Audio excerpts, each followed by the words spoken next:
कुछ बातें होती हैं जो अक्सर दिल में रह जाती है, कुछ कहानियाँ जो अक्सर कभी किसी ने पूछी ही नहीं। आई एम दिव्या और ये है मेरा शो अनहर्ड टेल्स पॉडकास्ट। सबसे पहले मैं अपने बारे में बता दूं, मैं एक माँ हूँ, एक प्रोफेशनल भी, पर सबसे पहले मैं एक इंसान हूँ जो ये जानने की इच्छा रखती है कि हर एक इंसान के पीछे, हर उनके एक मुस्कान के पीछे क्या कहानी छुपी हुई है। अनहर्ड टेल्स उन्हीं कहानियों का मंच है जहाँ कहानी सिर्फ सुनाई नहीं जाती, महसूस की जाती है। और अगर आपको भी लगता है कि दुनिया में सुनने के लिए सिर्फ न्यूज़ नहीं, फील करने के लिए कहानियाँ होनी चाहिए, तो ये सफ़र आपके लिए है। यहाँ पर हर एपिसोड आपको इंस्पायर करेगा, कभी हंसाएगा, कभी रुलाएगा, कभी सीखने के नई चीज़ें, नई बातें सिखा जाएगा। तो आप इस चैनल को सब्सक्राइब करें, देखें इस चैनल के हर एक एपिसोड को बारीकी से और हमारे साथ जुड़े रहें, क्योंकि ये आपको इंसान के जज्बात के साथ जोड़ देगा।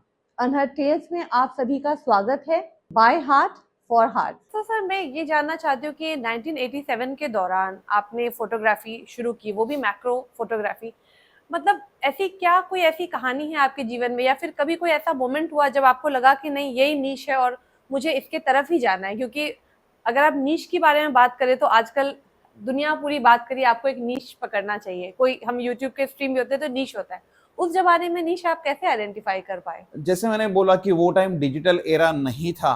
वो टाइम मेरी नेचर के साथ, निसर्ग के साथ जो मेरी जुड़ाव मेरा हो गया, वो एक बर्ड के तरफ से हो गया। और वो टाइम मैंने बर्ड वॉचिंग या पक्षी निरीक्षण से हम लोगों ने शुरुआत किया।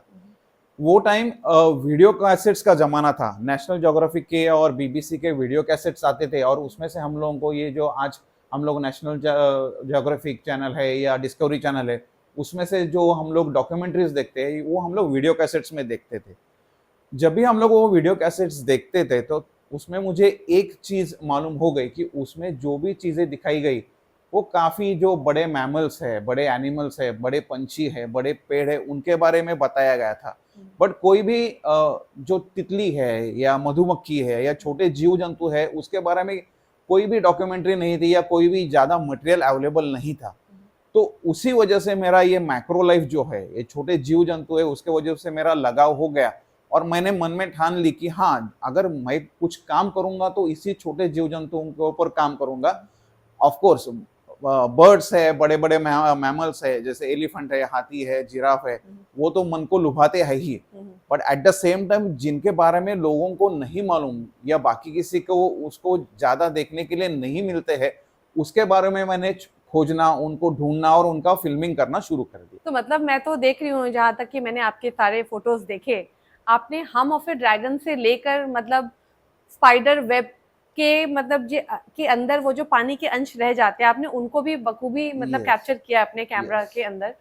तो ये जो माइक्रो जो लाइफ है, जो बेसिकली हम नजरअंदाज कर देते हैं उन पत्तों पे बैठे कीड़ों को, हम सिर्फ देख लेते हैं, या फिर कई बार हमें उनसे प्यार नहीं होता, हम कीड़ा मकोड़ा समझ के या तो कुचल देते हैं या तो बस उसे झटक देते हैं, पत्तों से हटा देते हैं। आपने अभी ये जो पॉडकास्ट की एक सेक्शन देखा, वो सिर्फ एक झलक थी, पूरी कहानी अभी बाकी है। और अगर आपको लगता है कि ये कहानी, इस टॉपिक के बारे में आपको पूरा सुनना है, तो आप डिस्क्रिप्शन बॉक्स से मेरे लिंक को लेकर आप पूरे पॉडकास्ट को देख सकते हैं। इस फॉर्मेट को आसान बनाने के लिए हम ये नया सेगमेंट लेकर आए हैं, जहां हमने अपने बड़े पॉडकास्ट को छोटे छोटे क्लिप्स में बांटा है, ताकि आपके लिए इस टॉपिक के बारे में जानना, समझना, देखना आसान हो जाए। तो इस पॉडकास्ट को देखिए, शेयर कीजिए, क्योंकि इन कहानियों से शायद कोई ना कोई दूर बैठा इंस्पायर ज़रूर होगा। तो देखते रहिए मेरे अनहर्ड टेल्स पॉडकास्ट को, सब्सक्राइब कीजिए। मिलते हैं अपने नेक्स्ट एपिसोड में एक नई कहानी के साथ।